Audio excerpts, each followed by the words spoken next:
We have seen the karma theory. Whatever we do, we get that back in our lives. So Lord Krishna is not doing the war because he wants the war to happen. He is not doing that. He went for Sandhi to Duryodhana, and Duryodhana asked his Sainikas to just catch the Krishna and put him in the Karagar. So that was happening. He went for Sandhi. So Krishna didn't do that. The war has to happen, because that is Duryodhana, Dushasana, and everyone's Purujanu karmas. So they have to die in this war. So that is already fixed. That is just being happened. Lord is not doing anything. Lord is just giving our karmas phalas. Yes, Manoharji, Thank please ask.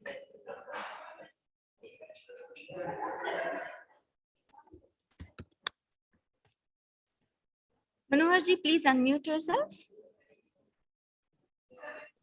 Sorry. Now it's okay? Yeah.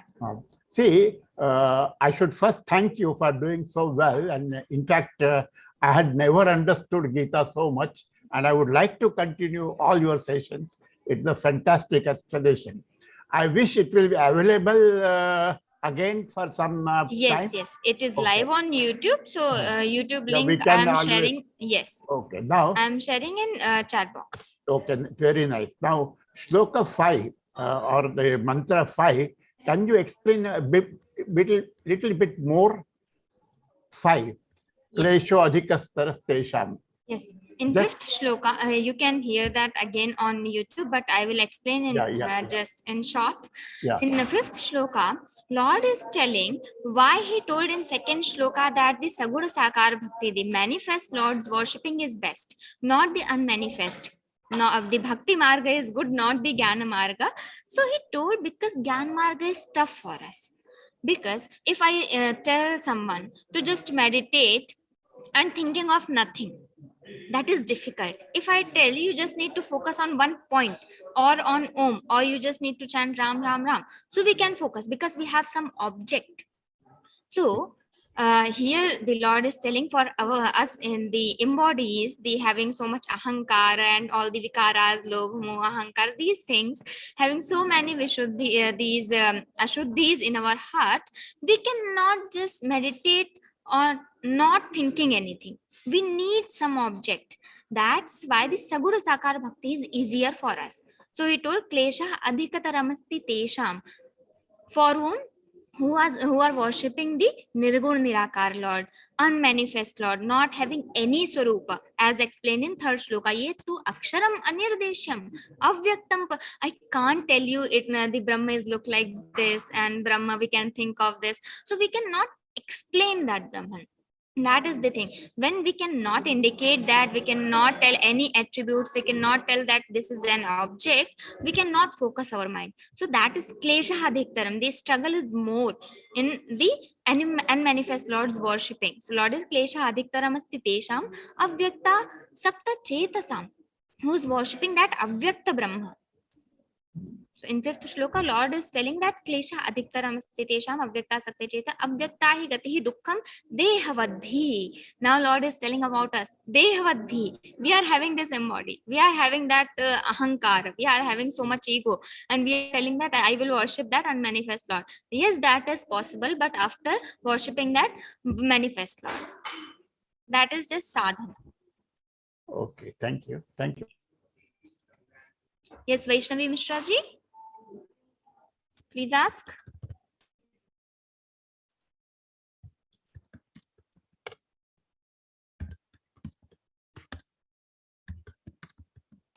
Vaishnavi Mishra ji, Beta, can you unmute yourself? Yes, ma'am.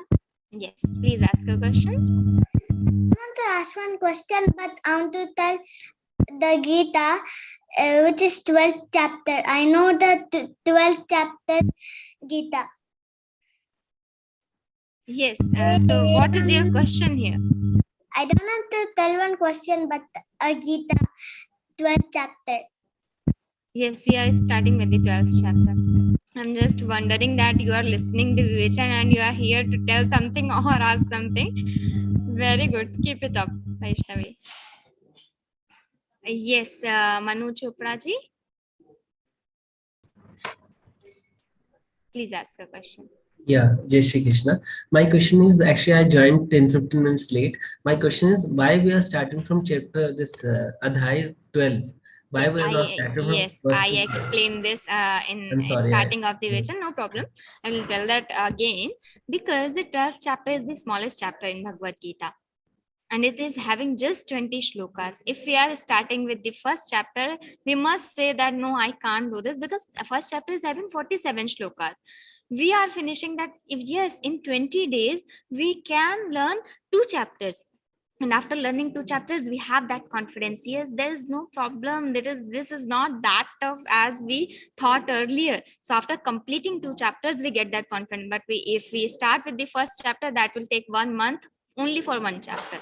And that the people like me or like us, we must say, no, I can't do this. This takes a longer time.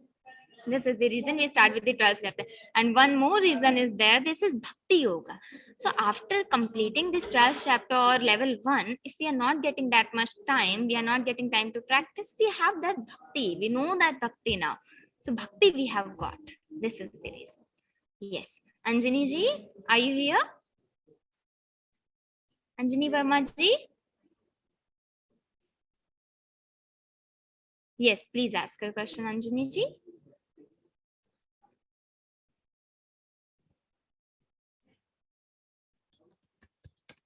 Anjani ji, can you please unmute yourself? Yes, ma'am. Yes. Somebody says it's a Krishna word and somebody says it's Krishna. So what is the correct pronunciation? Yes. The correct pronunciation is not the Krishna or neither the Krishna. In Sanskritam, we say Krishna. This pronunciation is just between the A and E.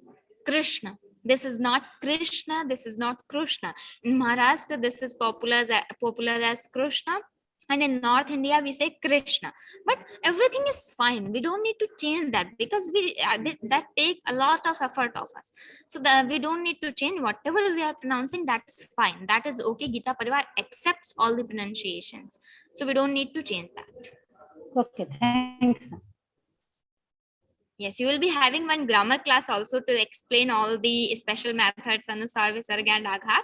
So you can ask these type of questions in that session also. Yes, Jayanti ji, please ask your question.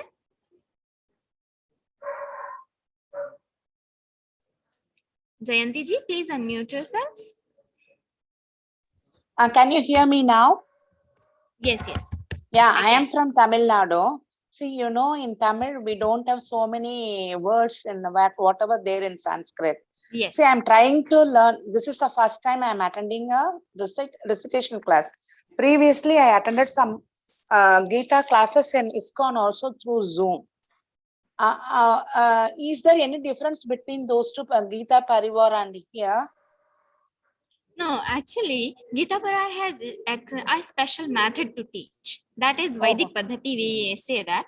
Anuswara, Visarga and Aghat Paddhati. Everywhere we have learned Geeta and this is same for us also. We have learned the Geeta other than the Geeta Parivar. That is just common pronunciation of Sanskrit. That is not wrong, but that is okay pronunciation.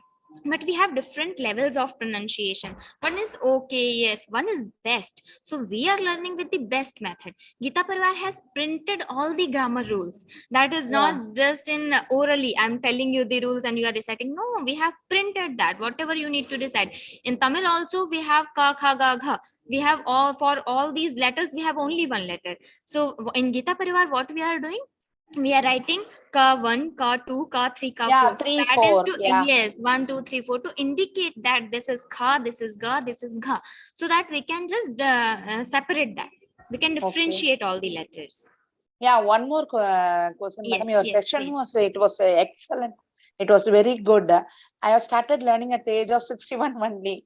So far, I have not learned it. I don't know how I missed it. It's unfortunate for me, but your sessions are very good. And I need one clarification.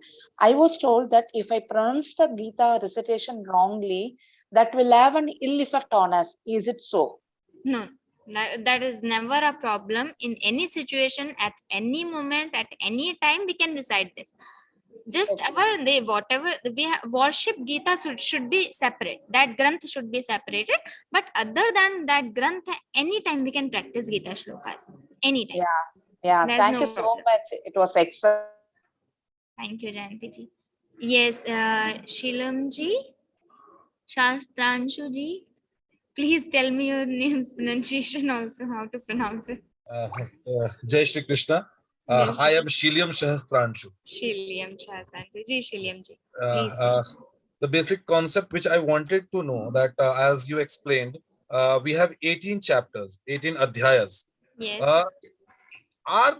Are these 18 adhyayas explain the different phase of our life, or every chapter has different explanation towards our living, what we are living in this mortal today? Are these 18 chapters literally mean something at the end when we'll complete this? You will be having all the answers. Your life will be completely different. You will be transformed, as we have experienced in Geeta Parar. We have joined Geeta Parar for 9 years and we are practicing Geeta for 8 years. In starting, we are not that familiar. But for 8 years, we are practicing Geeta, and after learning Geeta, after memorizing all the Geeta shlokas, yes, we feel that in every chapter, the different philosophy is there. How we can relate that to our life, that will be explained in interpretation sessions. As we have in 14th chapter, all the explanation of 3 guna, Sato guna, Rajo guna, and Tamo guna. In 17th chapter, we have classifications of food. What we should eat, what we should not eat. In 18th chapter, the gist of all the 18 chapters. Everything is there in 18th chapter. What is the karma for Brahmana? What is the karma for Kshatriya? What is the karma of Vaishya? And what is the karma of Shudra? So everything is explained there. Bhakti Marga also, Jnana Marga also, Karma Marga also, Upasana also, everything is there. After learning 18 chapters, we will be confident. I will be knowing all the meanings. If you attend the interpretation session, so just keep attending that. You will be getting all the meanings and all the answers, what we need for our lives. Yes. Shushma ji?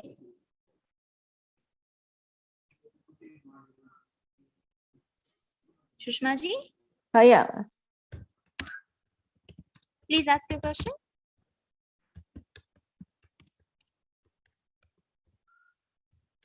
Shushma ji, do you have any question?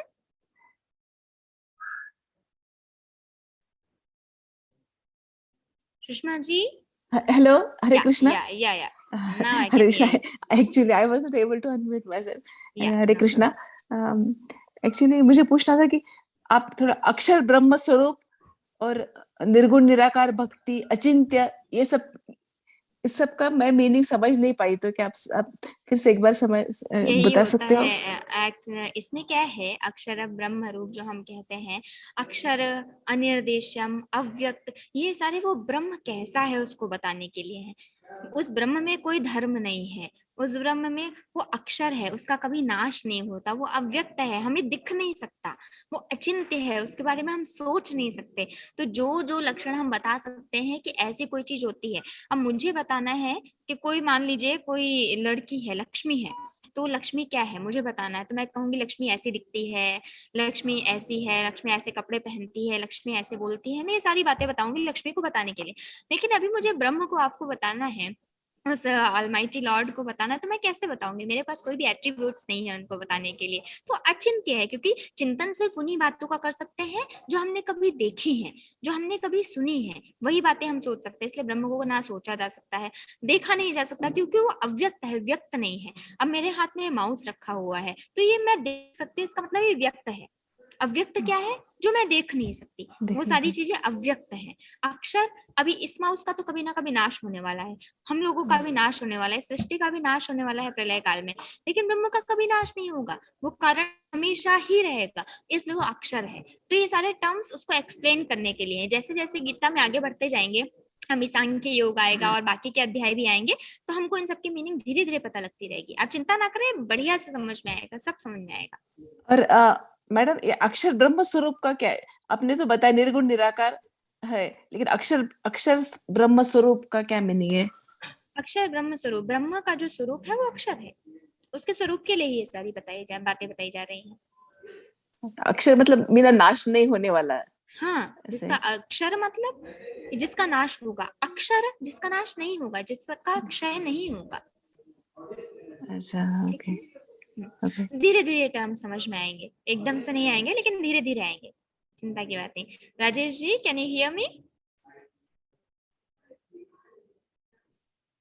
Yeah, madam. Namaste. There are so many questions, so please ask your questions very fast. We'll be taking Okay, it madam. very fast. Yeah, Yes. just one thing, madam. I feel that we should become Arjuna while we are listening to this. Krishna is telling us, if you think like that, it would be quite understanding that we are disciple directly listening from Krishna. So you are Krishna and we are Arjuna. Is it true? That is, yes, you can feel that, there is no problem, but I'm not at all Krishna. I'm just appointed one to tell this Geeta to you.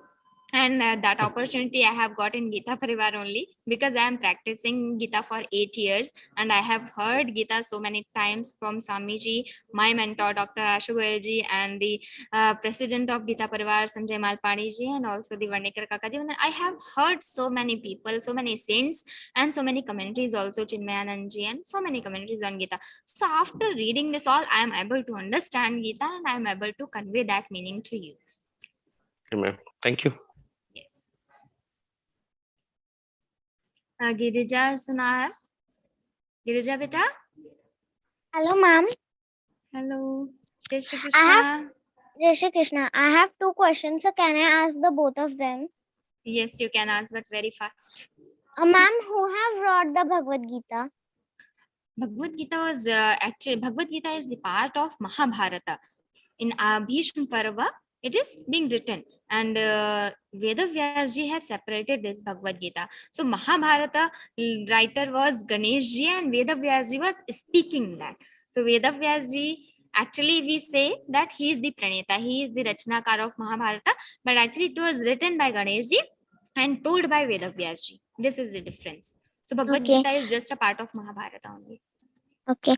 And ma'am, I not understand meaning of 12th Adhyay, first slok. First shloka, there is a question by Arjuna that what is best, Sagur Sakara or Nirguna Nirakara? Which way is best to worship the Lord?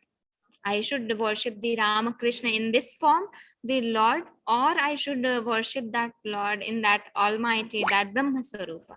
So what way should I prefer to worship that? Okay. Very nice. See how the youngsters, and not actually youngsters, she is just a child, and she is listening all the way and understanding and asking the questions after the vision. So nice. Yes, Poonam ji? See, I wanted to first of all thank you. You're really explaining so nicely, and finally, my quest for understanding Geeta, someone is like it's an answer to all my friends. Do you recommend any particular book? I have one book by Swami. Yes, for meaning, yes, that is also very nice, very good. But you can also prefer Sadhak Sanjeevani by Swami Ramsukdas Ji Maharaj. We used to prefer that, and that is easier also. On Learn Geeta, Learn Geeta. The book that you just Yes, I am putting the link, learngeeta.com. You just go there and you will be finding all the 18 chapters PDF also, and also the reference books. There you can find the English one also and Hindi also. Can you just learngeeta.com. Yes, I have put that link in chat box. And what was the name that you mentioned? Can you Sadhak Sanjeevani. Sadhak Sanjeevani. Yes. And what I would suggest is today was very nice, but if we could have, like, instead of half chapter, only one class, maybe little shorter, few shlokas and nice explanation, and let us take it slowly, because it was really a pleasure understanding it to the core. But we should have some hunger.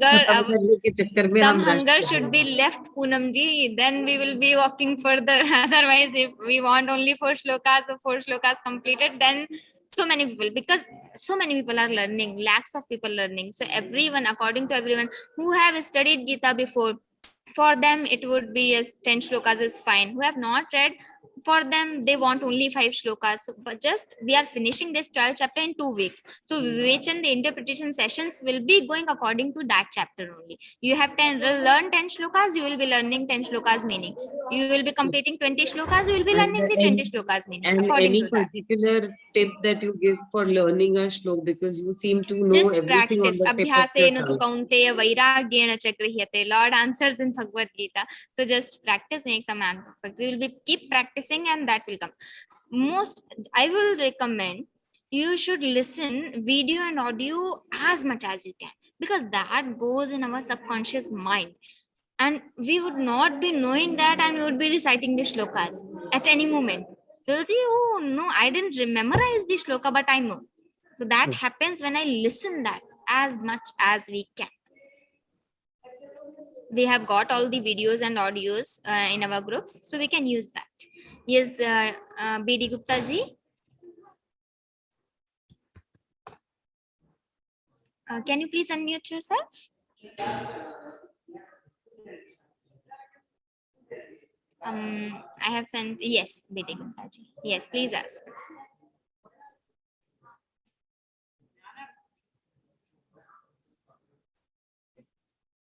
BD Gupta ji, do you have any question?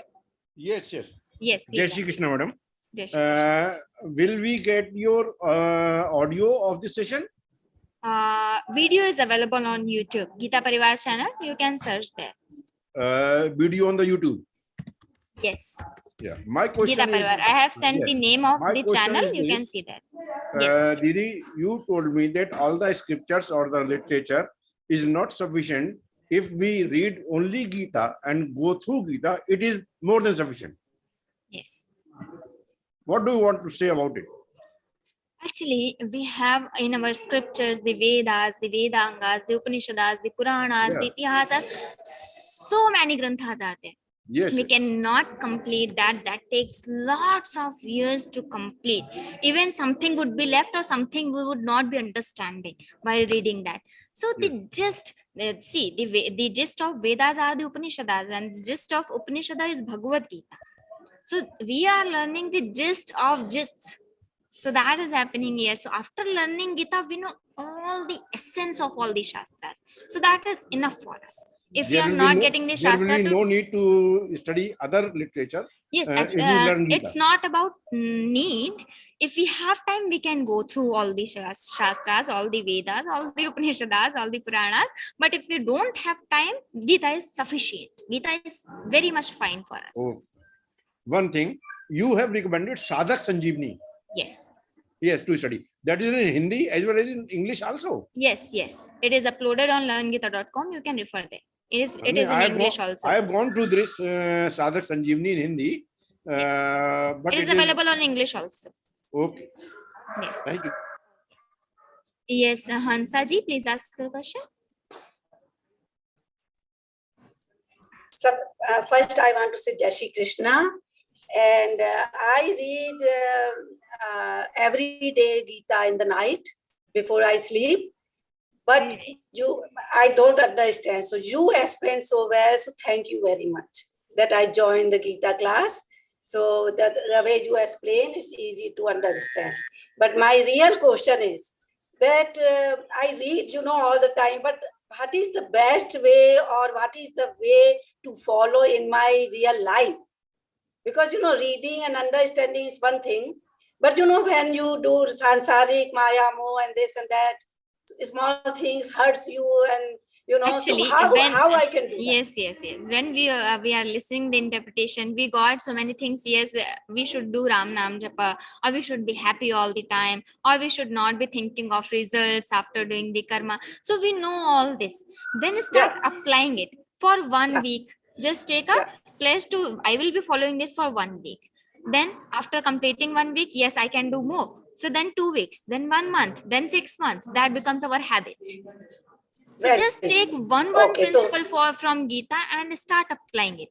One more actually aspect is there. We are not trying to apply Gita, but still that will be affected. That will be affecting our lives.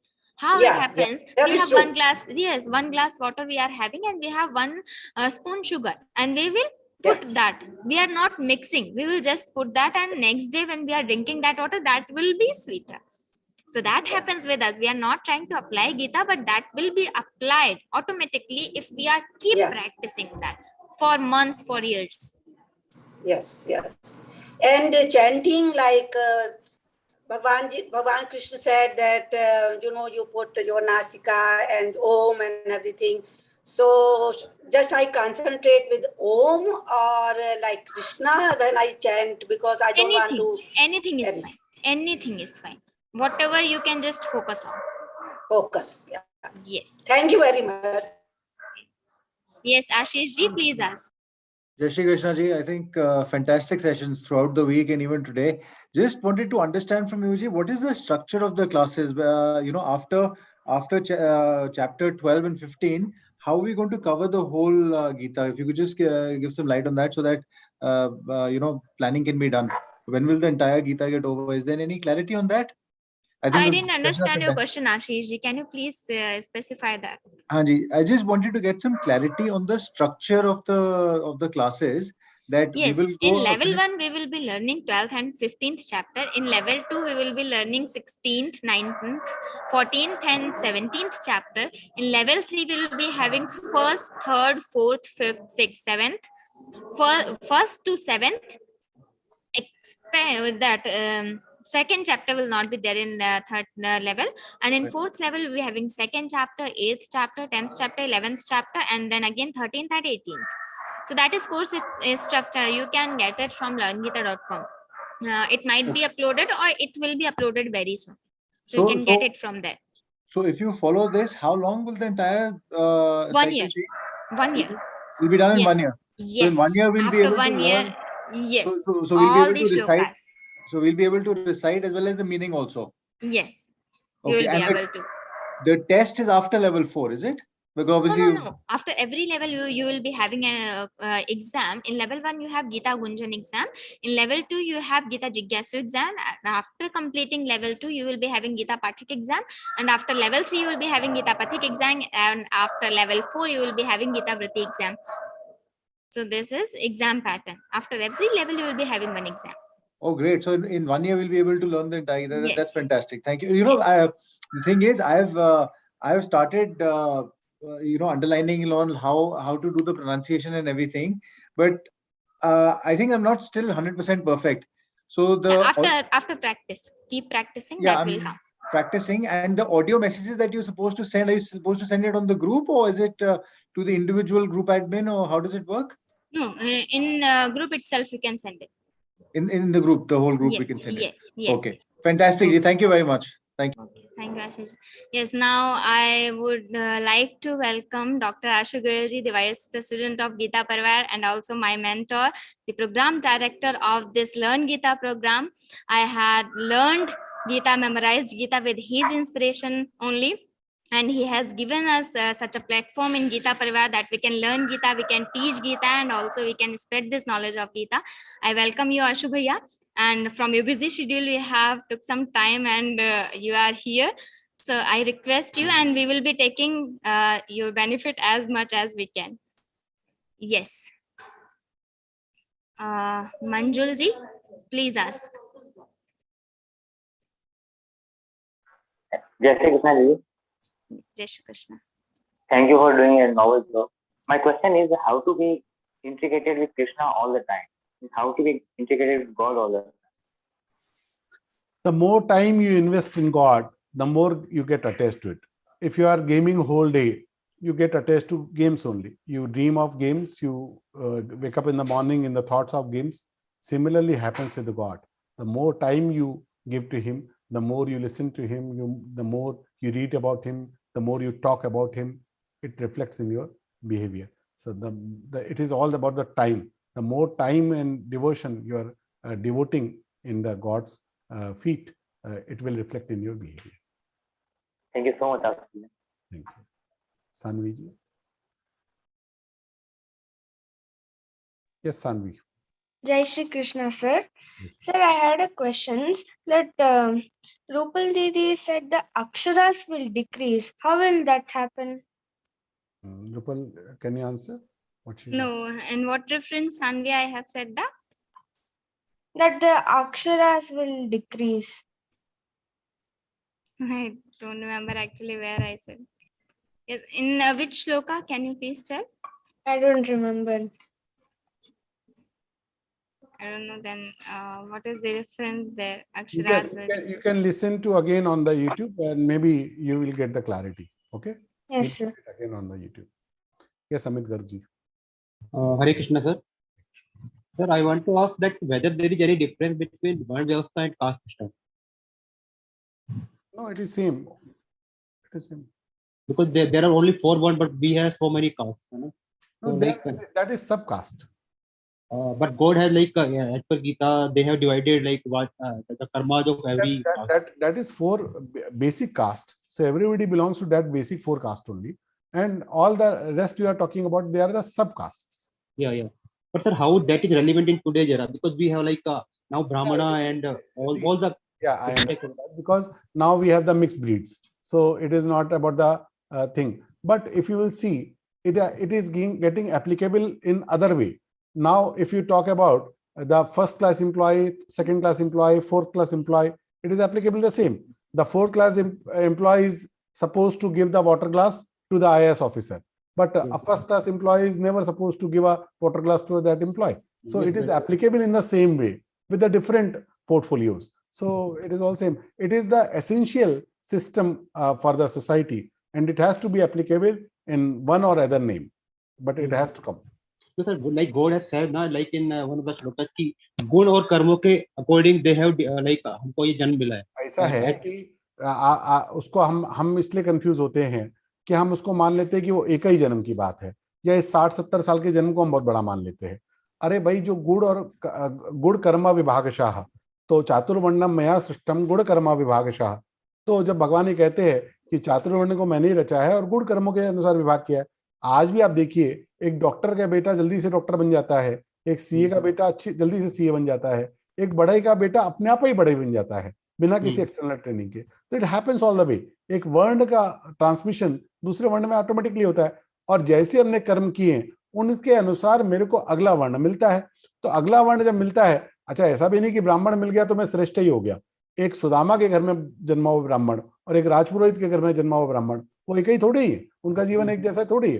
तो उसके साथ में और बहुत सारी चीजें connected है, और जैसे मैंने कर्म किए उनके अनुसार मेरे को अगले जन्म में वैसा वर्ण मिल जाता है. और वर्ण परिवर्तन की व्यवस्था थी. जैसे संजय के बारे में हम पढ़ते हैं, जिन्होंने महाभारत को सुनाया धृतराष्ट्र को. धृतराष्ट्र के मंत्री है संजय. ये संजय गढ़वनक नामक सूत के पुत्र है, लेकिन वेदव्यास भगवान ने इनके गुणों से प्रसन्न होकर इनको तुम ब्राह्मण हो जाओ ऐसा वरदान दिया. तो ये ब्राह्मण हो गए. और कर्ण को दुर्योधन ने कहा, मैं तुम्हें अंग देश का राजा बना के क्षत्रिय घोषित करता हूं. तो कर्ण क्षत्रिय हो गया सूत से.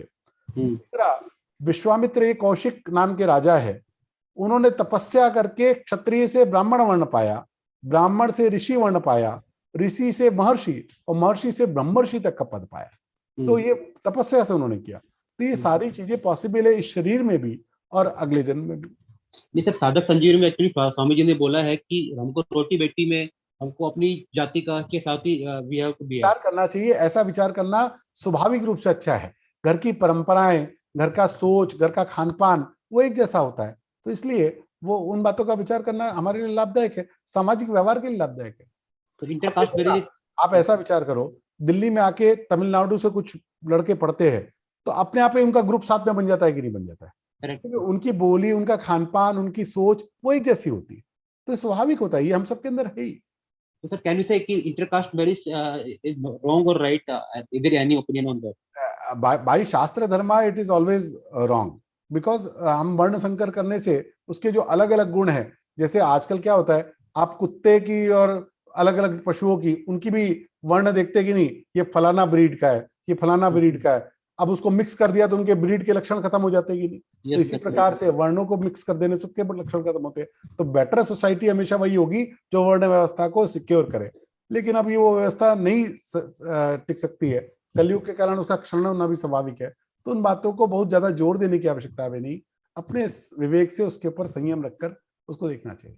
ठीक है, हरे कृष्णा. हरे चंद्र प्रकाश जी। हेलो, प्रणाम सर। प्रणाम सर, मेरा क्वेश्चन ये है, जैसे पंडित शंकराचार्य जी ने एक श्लोक लिखा, मनो बुद्ध अहंकार चित्ता निनाहम न च श्रुत जीवे न च ग्राट नेत्रे न च भूमि न तेजो न वायु चिदानंद रूपा शिवो। हम इस लॉर्ड शिवा, उनको मैं याद करता हूँ, उनके प्रति श्रद्धा रखता हूँ, उन्हें प्यार करता हूँ, तो उन्हें अच्छा लगता था, वो करते रहे। मैंने ये क्लास ज्वाइन की, लेकिन अभी भी मुझे ये रेजिस्टेंस है सर अंदर से कि व्हाई शुड आई लव और have Shraddha about this Lord Shiva. Despite मैं उनके बारे में जानता हूँ, उन्होंने बहुत सारे अच्छे काम किए हैं जो हमने कहानियों में सुना है, पर मुझे उनसे क्यों प्यार हो, क्यों उन्हें मैं हमेशा महसूस करूं, क्यों उनके प्रति श्रद्धा रखूं? या सिर्फ यही एक तरीका है सर हैप्पीनेस का? नहीं, ऐसा होता है कि हमारे यहाँ जो 33 कोटि देवता है और इतने सारे भगवानों के स्वरूप है, वो इसीलिए है कि हम मनुष्य की वृत्ति वो एक जैसी नहीं होती। सभी लोगों को भगवान का एक ही स्वरूप पसंद आएगा, ऐसा होता नहीं है। और इसलिए भगवान अनंत स्वरूपों में हम लोगों के लिए उपासना के लिए उपलब्ध है। भगवान कहते हैं, ये था माम प्रपद्यते तास तथैव भजाम्य हम। जो मेरे में जिस भाव से श्रद्धा करता है, जिस रूप से, जिस नाम से श्रद्धा करता है, मैं उसकी श्रद्धा उसी भाव से स्थिर कर देता हूँ, तो इसमें प्रॉब्लम नहीं है। तो मुझे शिव ही प्रिय होने चाहिए, ऐसी कोई आग्रह शंकराचार्य जी ने नहीं किया। जिन लोगों को शिव प्रिय है उन लोगों के लिए वो स्तोत्र है, जिनको कृष्ण प्रिय है उनके लिए उन्होंने कृष्णाष्टकम लिख दिया, जिन लोगों को देवी प्रिय है उनके लिए देवी का स्तोत्र लिख दिया। तो शंकराचार्य जी ने तो सारे ही देवों पे और सारे ही भगवानों पे स्तोत्र लिखे हैं, तो जिसको जो प्रिय है उसको अपने लिए वो उठा लेना चाहिए। मतलब सर कुछ तो वजह होगी कि इनमें से कोई भी, मतलब नाम जरूरी नहीं है, क्यों ही प्रिय होने चाहिए सर? जैसा आप इसमें बता रहे हैं कि मुझे कोई भी ये निराकार निर्गुण स्वरूप ईश्वर या परमानंद, ये क्यों हमें प्रिय होने चाहिए सर? क्यों है, मतलब ये भाव क्यों होना चाहिए? नहीं, निर्गुण प्रिय होने चाहिए ऐसी बात नहीं है। मुझे सगुण प्रिय है, वो भी ठीक है। किसी को सगुण की रुचि नहीं आती है, निर्गुण ठीक है, तो उसके लिए वो ठीक है। ये दोनों बातें ठीक है, एक ही होना चाहिए ऐसी बात नहीं है। दोनों भी जीवन में ऐसी बात भी है। शंकराचार्य भगवान के जीवन में, आदि शंकराचार्य की आप बात कर रहे हैं, उन्होंने अद्वैत वेदांत का प्रतिपादन किया ना, और उन्हीं शंकराचार्य ने गणेश स्तुति भी लिखी है, देवी स्तुति भी लिखी है, शिव स्तुति भी लिखी है, कृष्ण स्तुति भी लिखी है, उन्हीं शंकराचार्य जी ने लिखी है 32 वर्ष की आयु में। तो दोनों जीवन उनके जीवन में मिलते हैं ना। ठीक है, thank you sir. Navika ji. Hello. Yes. Sir, I am Nagendra here. It is written as Navika. Okay. My daughter. Just I wanted to clarify that what should be our aim in this whole process. So, what target we are trying to set as a goal or something like that? Are we achieving it on a regular basis, or at the end of the course we will be expecting it? I'm not just. I want to have a clarity on the end result. About this Learn Geeta program? Yes, about this. The ultimate target is Geeta पढ़े पढ़ाए जीवन मिलाए. Learn Geeta, teach Geeta, live Geeta. That is our the target. The short term also. Geeta, so from Geeta, what should be we are achieving? That is where, like, from Bhagavad-Gītā perspective, Sharanagati. The Bhagavad-Gītā perspective, the ultimate aim is Sharanagati, to be devotee in the lotus feet of God. Okay. That is the ultimate principle of Bhagavad-Gītā. Okay. Thank you, sir. Thank you so much. Veera ji. Ji, namaste. Namaste. Ji, I have one doubt. Here we are discussing about all the karmas is already fixed, but before coming to this Maya, how our universe will be started, Ji? See, we think that it is started sometime and it will be end sometime. That is the problem, because we have the limited mind and we cannot imagine the infinite from this limited mind. If I want to ask you, explain infinite, we cannot, because as a human, we have limited brain, and limited brain, we cannot understand the unlimited. So we think when the first time it happened, it never happened first time, because it is Adi. It is from always. It never happened first time, and it will never last time, because we are we are having this short life. So we think that everything is getting born and it will be die someday, but it doesn't happen. It was from forever, and it will be forever, but we cannot understand that because we have the limited mind. With this limited mind, we cannot have capacity or capability to understand that infinite or unlimited things. Ji, when will we understand these all the things, Ji? When you attain the ultimate jnana. Ultimate jnana. Ji, one more, Ji. Here I am always chanting to Om Namah Shivaya. In previous question, you said to him in Hindi. Here Krishna, all the things is like so many people are chanting to different gods. All the thing is same, or some people are chanting to. It will affect the same. It doesn't matter what name you call. It is all matter with what feeling you are calling to him. If you call me a blue jacket brother, if you call me Ashu Bhaiya, if you call me that Tilak Wale Bhaiya, what difference it makes? I am the same one. Yes. But some people are like in my village like this happened. They are praying to God, like some Christianity people, they are praying, but they are attacking to our culture, and they always want to destroy. They know nothing, na. They don't have Geeta. They think that only in only Bhagavad Gita in the universe, you will not find it anywhere in any scripture ever. Ye thamam prapadyante tastateva jamam. The way you want to worship me, I am available to you. It is only in Bhagavad Gita. Rest all says that it is the only one way to pray to God. We don't have one way to pray to God.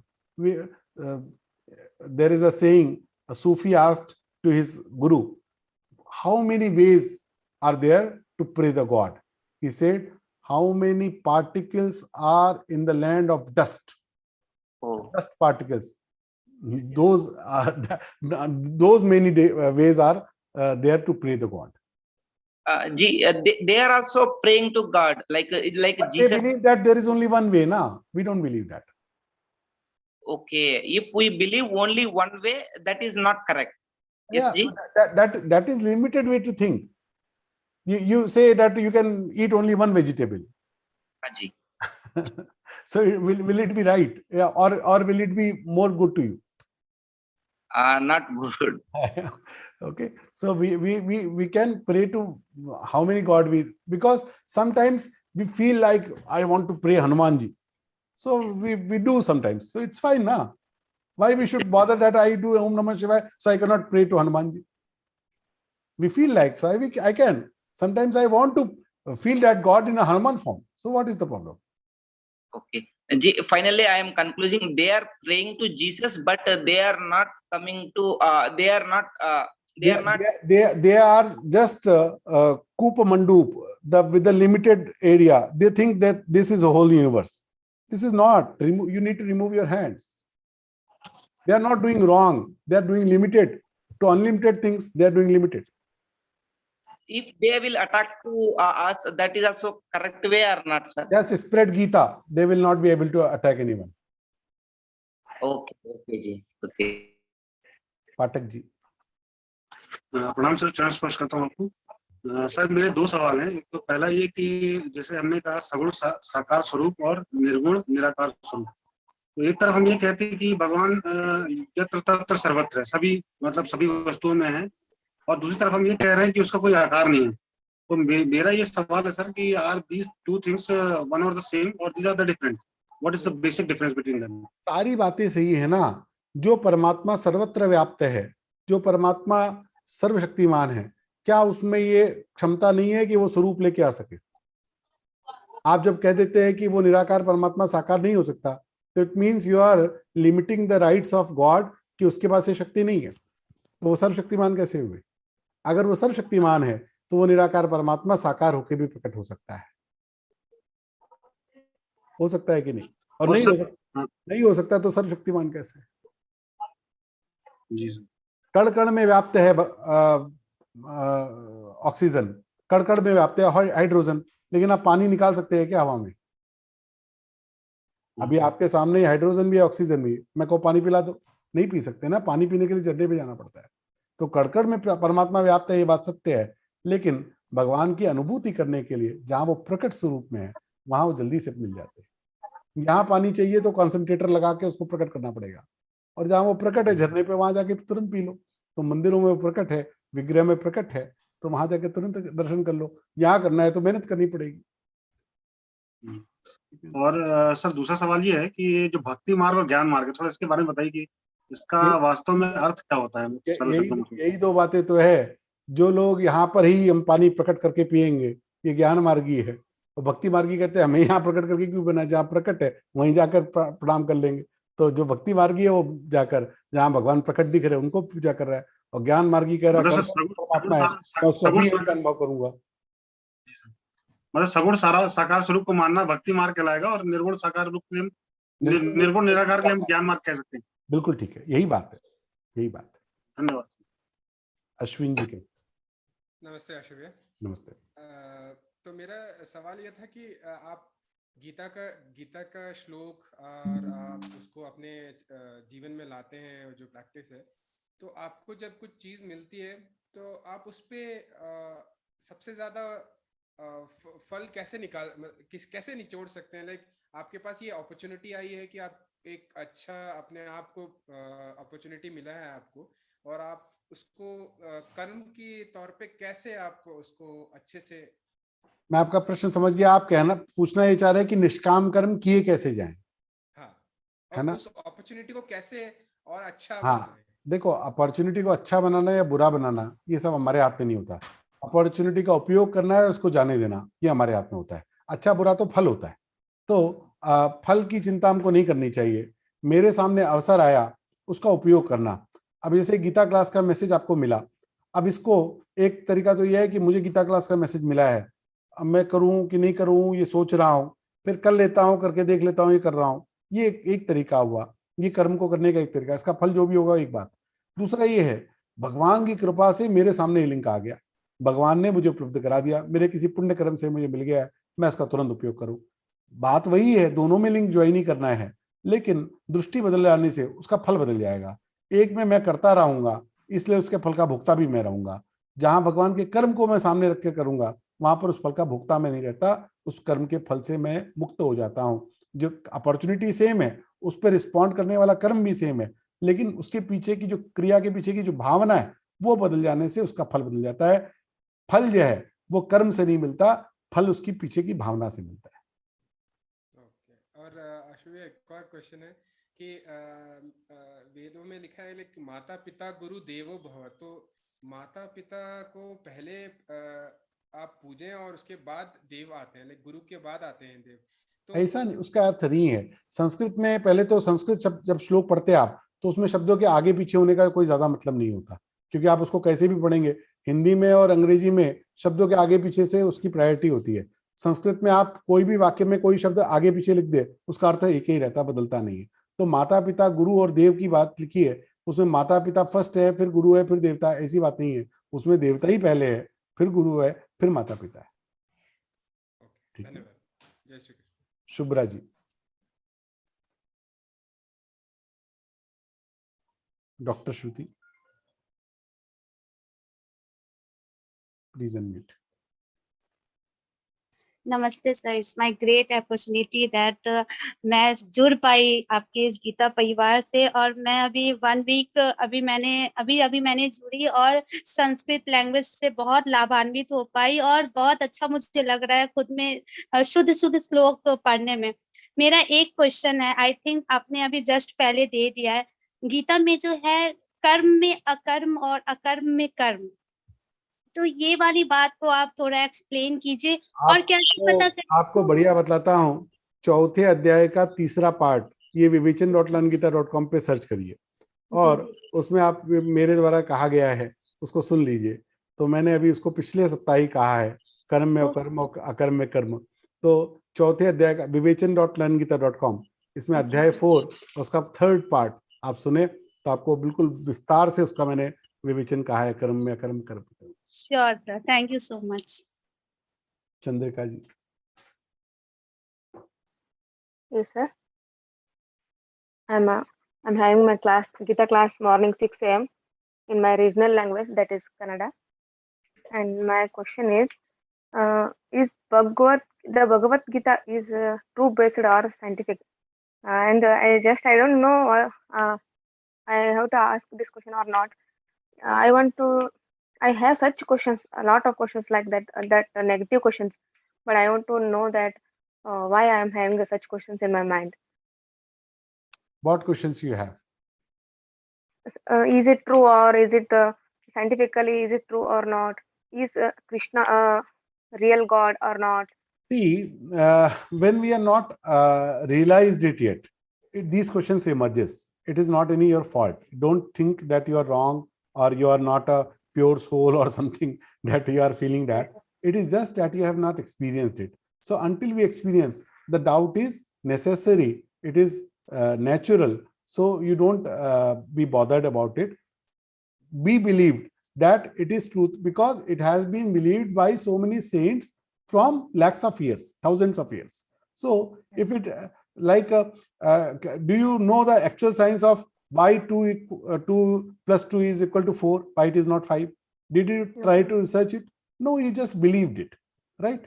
So all the knowledge you have, it doesn't mean that you know the basic science behind it. The most of the things you don't know the science behind it.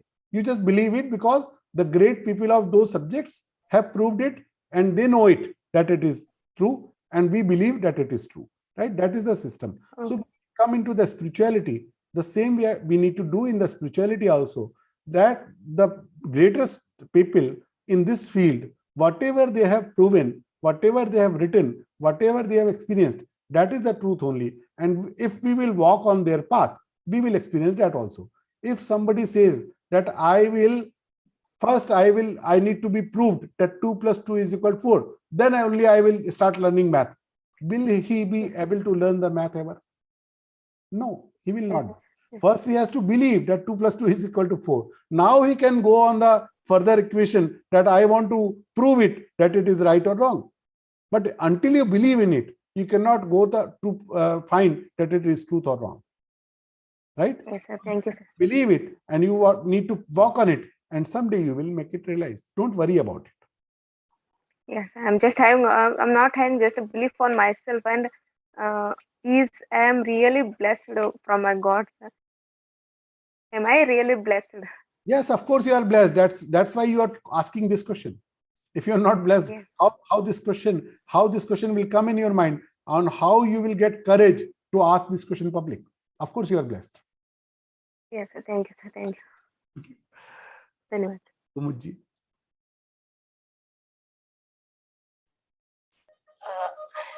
Jai Shri Krishna. Am I audible? Yes, you are audible, please. Jai Shri Krishna, sir. First of all, I'm really fortunate enough. It just happened that I got this link. Without any plan, I was in Lucknow and then I got to know. So I find myself fortunate enough that I got to get these lessons on Geeta. Though I have been reading Geeta, but definitely that was all very faulty reading. The pronunciation now, the way we are being taught is something amazing. I have one thing to know from you. Just now you told somebody that there is a link, chapter 4, part 3 of it by you. On which site or which link? If you could please... vivachan.learngita.com. You will get this link on the chat. Rupal, can you paste it? On Zoom chat, it is getting, you can get it. Right, sir. vivachan.learngita.com. Okay, .learngita.com. Okay. And the second question is maybe very superficial. It's something related to pronunciation and grammar. That हम लोग संसार को सीधे सीधे संसार कहते हैं. But while reciting Geeta shloka, we are told that instead of sansar, it is samsar. So is there any deeper difference or something that I would like to? ऐसा है कि अनुस्वार का जो उच्चारण है वो ना बोल देना या माँ बोल देना ये सामान्य दृष्टि से प्रचलित होता है। तो आप ना बोलते हैं या माँ बोलते हैं तो वो एक बात है, लेकिन जब हम उनका शुद्ध उच्चारण देखते हैं तो वो अनुसार में अनुनासिक के उच्चारण आते हैं। तो जब आप संस्कृत का ये गीता के बारे में नहीं है, संस्कृत का कोई भी श्लोक उच्चारण करना है और शुद्ध उच्चारण करना है तो वो सारे अनुनासिक के उच्चारण अलग अलग आने चाहिए। अब एक बच्चों वाला तरीका है कि तुम इसको माँ बोल दो हम ठीक मान लेंगे, एक ना बोल दो हम ठीक मान लेंगे, एक बात है। लेकिन स के बाद जब दूसरा सा आता है तो वहां अनुनासिक अनुस्वार लगता है तो संसार ऐसा उच्चारण आता है, ये अधिक शुद्ध है, ऐसी बात है। तो इसके लिए आपको ग्रामर की कक्षाएं अटेंड करनी चाहिए। जो ग्रामर क्लासेस हमारी हुई लेवल 1 की और लेवल 2 की, वो आप यूट्यूब पे ढूंढ लेंगे तो आपको मिल जाएंगी ग्रामर क्लासेस, तो उसमें इसका बहुत डिटेल से सब बातें बतलाएगी। Okay sir, thank you so much. Thank you. दादाजी का आईफोन। नमस्ते जी।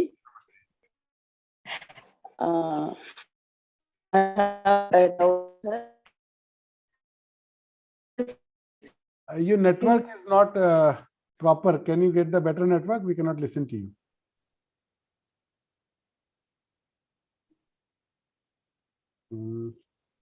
You need to find the better network. We cannot listen to you. Shubhra. Shubhra.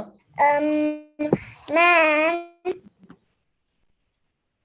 बोलो बेटा. Ma'am. Yes, you can ask. Please say. So if Manishi wrote the Geeta, so how many adhyayas are there in Geeta? 18. 18. I thought there were 100 Geetas. No, Geeta has only 18 chapters. Okay. Shaila ji. Jai Shri Krishna. I have two questions. Actually, can I ask in Hindi? Yes, you can ask in Hindi. Now in एक question में आपने ये बताया कि अगर भगवान को हनुमान के स्वरूप में अगर मेरे को पूजना है तो क्या ये है, लाइक अगर एक ही इसमें भगवान को बचते हैं तो वो ये दृष्टि हो गई। तो व्हाट इज द मतलब अनन्य भक्ति की बात की है गीता में भगवान ने, अनन्य भक्ति। अनन्य भक्ति का अर्थ भगवान के एक स्वरूप को भजना नहीं है। अनन्य भक्ति का अर्थ संसार से कुछ ना चाहना और सब कुछ मुझसे चाहना, ऐसी बात है ना अन्य। अच्छा।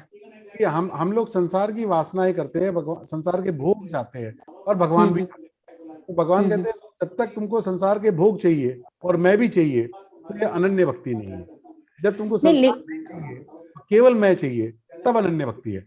अनन्य भक्ति का भगवान के स्वरूप का एक वर्णन नहीं है, वहां पर संसार और भगवान इसमें अंतर। भगवान को तो आप किसी भी नाम से पुकारो, उससे वो फर्क नहीं पड़ना है भगवान। बट जैसे माता पिता भी मतलब एक होते हैं, हस्बैंड भी एक, ऐसा बताया गया है कि अपने को अगर इष्ट देव एक होने चाहिए, ये बात ठीक है। इष्ट देव एक होने का अर्थ मैं दूसरे भगवान की पूजा नहीं कर सकता, ऐसी नहीं, आदर तो सबका करना चाहिए। आदर नहीं, आदर की बात नहीं, पूजा भी सबकी करनी चाहिए। हमारे यहाँ पंचदेव पूजन का विधान है। हम लोग पंचदेव पूजन, अगर हमारा इष्ट एक होगा लेकिन पूजन पंचदेव का करना, किसका? एक विष्णु के स्वरूप का पूजन करना, विष्णु जी की मूर्ति हो, राम जी की मूर्ति हो। My guru is Vallabhacharya ji, Vallabhacharya ji. And ये से मतलब अपने को अगर पानी चाहिए तो बोरी, उसके लिए हम 5-5 फुट का 10 बार वो खड्डा खोदेंगे तो पानी नहीं निकलने वाला है। अगर वो सही है बात, लेकिन ये 5-5 फुट के 10 गड्ढे खोदने की बात नहीं है। उसी एक गड्ढे को आप कुआं बोलते हो, उसी एक गड्ढे को आप वेल बोलते हो, उसी एक गड्ढे को आप पॉन्ड बोलते हो, उसी एक गड्ढे को आप रिवर बोलते हो, तो प्रॉब्लम क्या है? गड्ढा वही है ना। हम 10 गड्ढे खोदने की बातें ही नहीं कर रहे, हम उसको मानते ही नहीं कि वो 10 गड्ढे है। हम कह रहे हैं वो एक ही गड्ढा है, उसको 10 नाम से पुकार रहे हैं, तो प्रॉब्लम क्या है? आपका म्यूट हो गया। हम भागवत जी, हम एकेश्वरवाद को ही मानते हैं, एक ही ईश्वर है, लेकिन एक ही ईश्वर अलग अलग नाम से पुकारते हैं, तो उसको क्या आपत्ति है? मैं एक आशु हूं, लेकिन मुझे कोई बुलाने वाले अलग अलग नाम से बुलाते होंगे, तो मुझे क्या अंतर पड़ने वाला है? ऐसी बात है। उस एक इष्ट परमात्मा को मैं कितने भी नाम से पुकारूंगा, वो परमात्मा एक ही है, ये बात मन में होनी चाहिए। और गीता और भागवत जी, उसमें क्या डिफरेंस है? मतलब भागवत ग्रंथ, श्रीमद् भागवत महापुराण, ये कृष्ण की कथाओं का ग्रंथ, ये अलग है। और भगवत गीता, ये महाभारत में युद्ध के मैदान में कहा गया उपदेश है। तो महाभारत में विश्व पर्व से 25वें अध्याय से 31 अध्याय तक जो 18 अध्याय है, वो भगवत गीता कहलाते हैं। भागवत महापुराण ये अलग ग्रंथ है।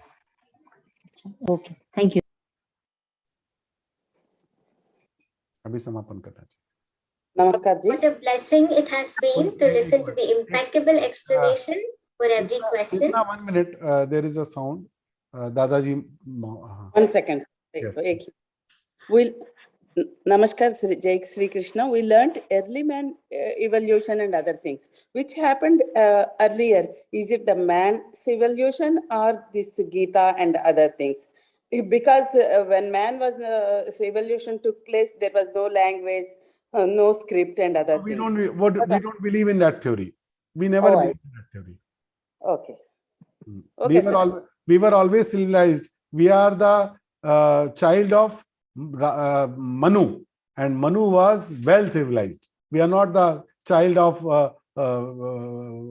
monkeys. So we don't believe that. Okay. So many thanks to Ashu Bhaiya and Rupal Didi for being extremely patient and giving impeccable explanation for every question which the participants posed. Sincere thanks to the technical team, Gopal ji and Santosh ji, for making this session successful. Thanking Lord for today's knowledge, I now invite Manju Chandak ji for the final prarthana. Jai Shri Krishna. Yogesham Satchidanandam Vasudevam Prajapriyam Dharma Samstapakam Veeram Krishnam Vande Jagadguru. Krishnam Vande Jagadguru. Jai Shri Krishna. Thank you for the melodious recitation, Manjuji. I hope the knowledge gained today takes us a step ahead in the path of spirituality. Till we see you on another enlightening session next week. Jai Shri Krishna.